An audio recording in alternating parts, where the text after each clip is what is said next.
And starting to the bottom left, the Terran player for LGIM. LGIM YoDa.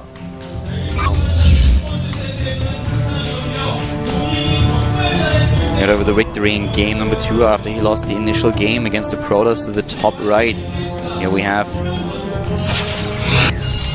Samsung Galaxy Stork. Stork. And I would like to see, like I said, just defensive play from him. No reason to use the style again that he's already been showing to YoDa. No need to get stale here. I feel like YoDa, from a mindset perspective, is going to be really confident going into this game right now. He knows that the loss in game number 1 was more his mistake than Stork's accomplishment. He came down to the unit control there, which was better by Stork. But YoDa had a really good grasp on what was going on. So in terms of finding out what's happening in the game, YoDa should not really be worried. He had all the scouting information game number 1 that he needed to base his decisions on. Game number 2, he also found out about the Dark Shrine. So when it comes to actually making his decisions and gathering information, YoDa is definitely on top of his game, making really good choices here. And if he can do the same thing again in game number 3, he should be fine. Then it comes down to the decision making in the mid and late game, where he showed us already in game number 2 that he can definitely do a lot against Stork. So from his perspective, I would be very confident going into the 3rd game now. Yeah. Tight wall here for YoDa. And does start the Reapers. He's basically doing the same build all 3 games. This is actually the build that we see, I would say 95% of Terran vs. Protoss is just that Reaper expand, so safe. There's very little chance that your opponent's going to surprise you and do this build, because you can scout their main, you can scout the whole map quickly with the Reaper, you can come back in the main again, you can check the naps, you can do all these things, and there's nothing that Protoss can do to stop you. So, ton of scouting information with this type of build. And the reactor gives you the flexibility to get some Marines out to hold any pressure, you get the bunker up. It's the safest possible expand. And against somebody like Stork, especially after what we saw in the first 2 games, you definitely want to scout like crazy. Well, second base now for both players started, and of course the Mothership could give you the safety in the early game, so for Terran, very restricted options to be aggressive early on. And for Stork, we saw him go into the Twilight Council twice in a row now. In game number 2, after his expansion started, adding his as the tech to get his own DTs into the picture. But for now, let's see what exactly he's going to do. The Reaper, of course, for now just trying to find out what's happening. And YoDa is relying once more on the upgraded Marines here, going into the engineering bay. Yep. And YoDa sees the Nexus here, so he knows he's not up against anything, nothing too Stork coming at him right now.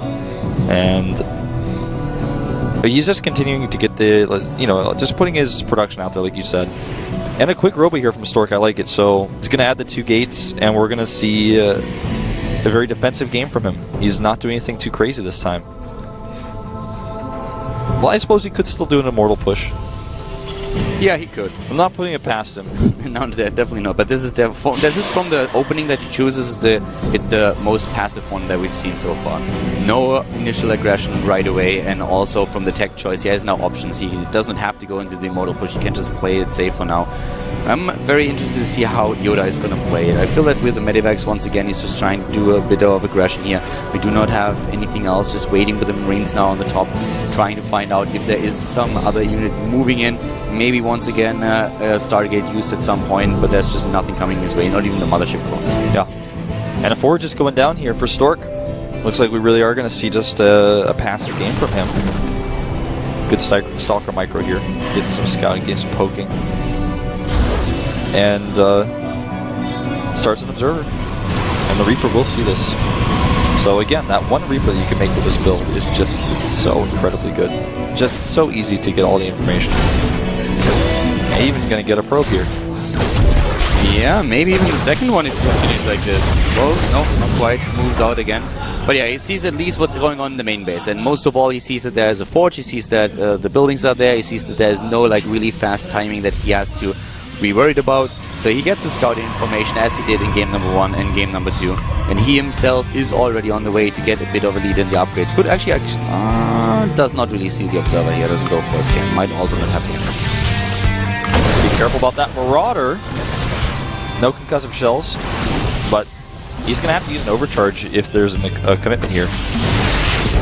The lack of concussive shells really hurting him, though, of course.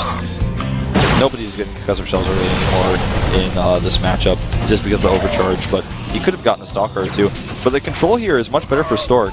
And I think YoDa should have backed off earlier, as we already saw him do in some of our previous games. We saw the control in game number 1, and if you have the Stalkers and you know that they're faster and there's no stim just yet, you can always maneuver against those units. This is one of the main reasons why sometimes we see the concussive shell upgrade coming up so fast in the game, because Terran players want to snipe those early Stalkers if they get close enough to them.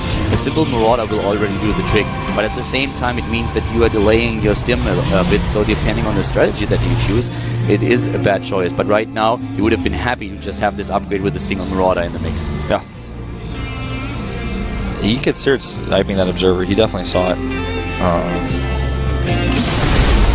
Not a good idea. Force fields here are good enough to trap a few units, but definitely the smarter choice to walk away. And charge. +2 armor should be started soon. Templar Archives done very fast. No Colossi. Colossi-less Templar play on 2 base. Very rare build, but it can be very good.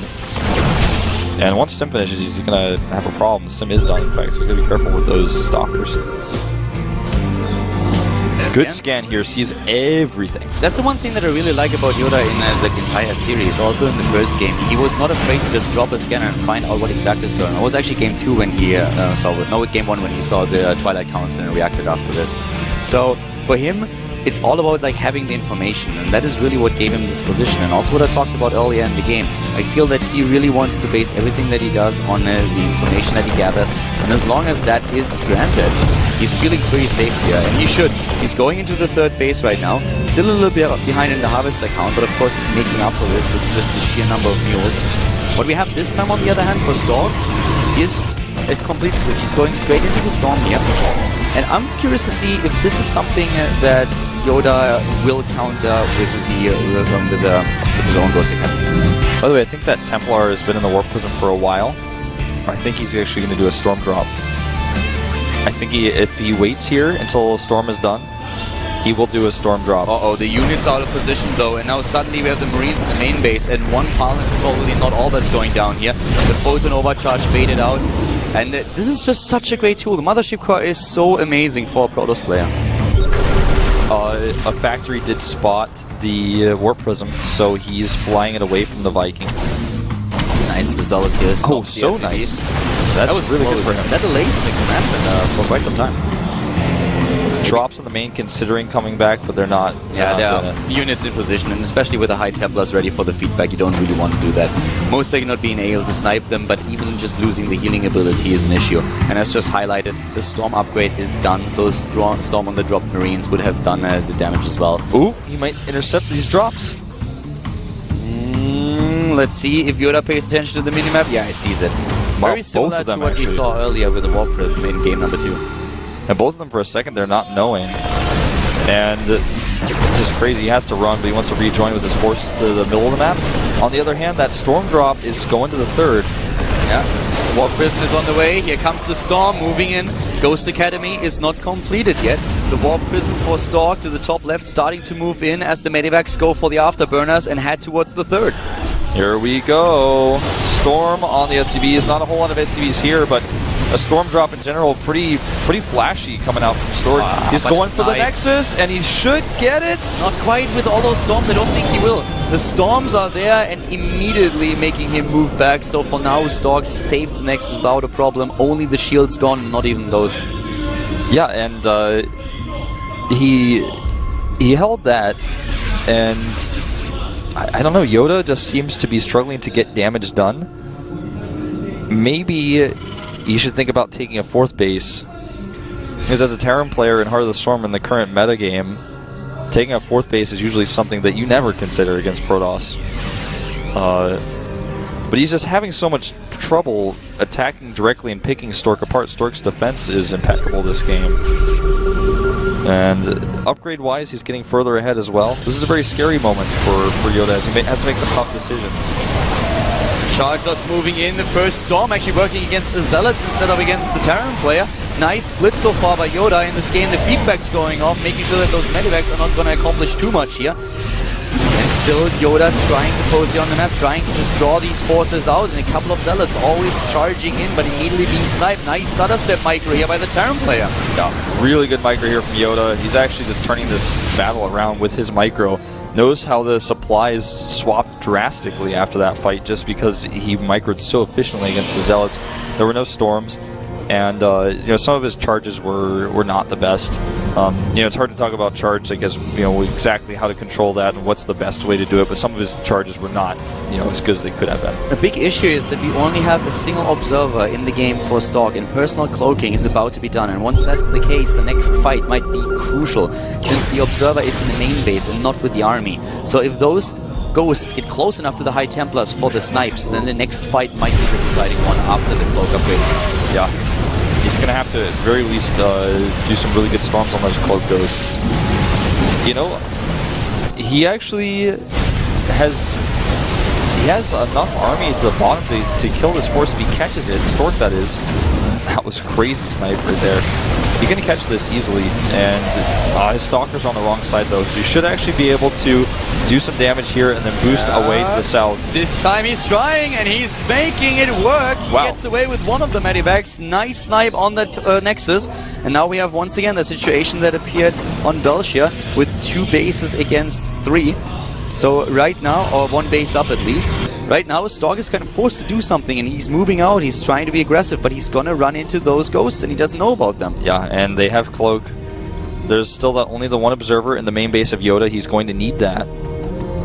And if YoDa sees it... Okay, here comes the observer though. Yeah, he's bringing it. Yes, the observer on the way, but it's not there just yet. Oh, could he walk into the scan? I guess he will. There we go, but he doesn't see him. He doesn't have the observer close enough. And here come those High Templars and the AMPs. He can snipe them. The greatest EMP. That was exactly what he needed. And now there are no storms anymore, and Stork has to back off. Yep, Stork backs off, and this is almost game. He doesn't have any High Templar besides those 2 left with no energy. He doesn't have an economy to fall back onto to say, oh, well, I lost the fight, I can rebuild my army. Yeah, Stork, I feel he has no choice here. He has to move back. But here comes another attempt to drop, and that alone could also take down the probes that are now being transferred over to that base. And it allows YoDa to go into the middle of the map because Stork has to retreat and defend this base. Yeah. So many zealots on the ground, 26. It doesn't have a lot of attack upgrades, but the same we said, YoDa lacking the armor. YoDa is going into another base, and he definitely can pull it off. In the main base, he's attacking, he's taking down the Stalker, he's starting to take down a few of the Harvesters, and still YoDa positioning himself in the game. 2 observers that we have now for Stork. You need to make sure that those ghosts don't get their EMPs off. But there are 12 ghosts against 2 High Templars. Yeah, and those High Templars don't even have the storm. Maybe barely having enough. God, the Vikings take out the Colossi. Colossi doing what they can, but the army supply is more than doubled by YoDa. YoDa is ripping this army apart. There is nothing that can stand against it. No storms, no Colossi. GG. YoDa takes the game, advances to the next round of the WCS Challenger bracket, and Stork has to go down to Code B and re-qualify for the Challenger League again. That, the EMP that we saw when he was attacking, that hit all those Templar, I think 4 of them, that was the money EMP that I don't want to say won him the game, but you know, if he had missed it, he would have still been in an okay spot. But once he got the EMP, Stork's chances of winning that fight were dead. He had to fight because he lost his Nexus, and the cloaking was a nice touch. I really liked it. It was simply him not knowing about the cloaking. He didn't really expect it. He had a single observer on the map. The observer wasn't his opponent's main base. He pulled it back before the fight started, but not far enough. He wasn't fast enough. There were too many ghosts, and the EMP immediately made sure that no storm was coming in. And Storm was kind of the most important part that he had there, in addition to the Colossi. And you could really see immediately after the EMP went down, Stork was retreating. He immediately knew, I cannot win this fight anymore. I do not have what I need here. I need my Storm. If I don't get that, he was maybe thinking, okay, there will be a couple of ghosts, but he at least thought he would see them in time, and that was not the case. Definitely not. So Stork at least showing us a pretty decent late game when he was playing against YoDa in game number 3, despite the first 2 games being a little bit rocky for him. But as it is, even though his late game was decent, it was just not good enough against YoDa's multitasking, his constant harassing.